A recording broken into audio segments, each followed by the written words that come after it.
ஸல்லல்லாஹு அலைஹி வஸல்லம் சொல்றாங்க, நான் நரகத்தை பார்த்தேன், நரகத்தில் பார்த்தேன், ஒரு அடியான் இருந்து கொண்டிருந்தான்.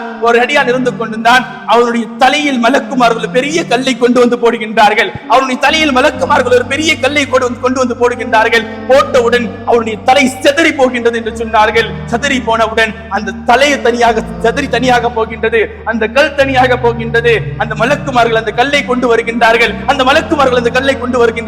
வருவதற்குள்ளாக அந்த தலைகள் ஒன்று சேர்ந்து விடுகின்றது. மீண்டும் அந்த மலக்குமார்கள் அப்படி அந்த தலையில் அடிக்கின்றார்கள். மீண்டும் அந்த தலை சிதறி போகின்றது. மீண்டும் அந்த கல்லை கொண்டு வருகின்றார்கள். கொண்டு வந்தவுடன் அந்த தலை மீண்டும் ஒன்று சேருகின்றது. இப்படியே நடந்து கொண்டிருந்தது. நான் யார் என்று கேட்டேன். ஸல்லல்லாஹு அலைஹி வஸல்லம் கேட்டதற்கு பதில் என்ன வந்தது தெரியுமா? தொழுகையில் பொடுபோக்காக இருந்தவர்கள். நம்முடைய தொழுகை எப்படி இருக்கு? நமக்கு என்னத்தை வச்சிருக்கு? நம்ம துனியாவில் சந்தோஷமா வாழ்ந்துகிட்டு இருக்கோம். என்ன நம்ம கிட்ட இருக்கு? துனியாவில் நிம்மதியா வாழ்ந்துகிட்டு இருக்கோம். மறுமையில போய் நிம்மதியா இருக்க முடியுமா? மன்னரை வாழ்க்கைக்கு தயார் செய்து விட்டோமா? அப்படி என்ன இருக்கிறது என்பதற்காக வேண்டி துனியாவில் அல்லாஹ்வை மறந்து வாழ்கின்றோம்.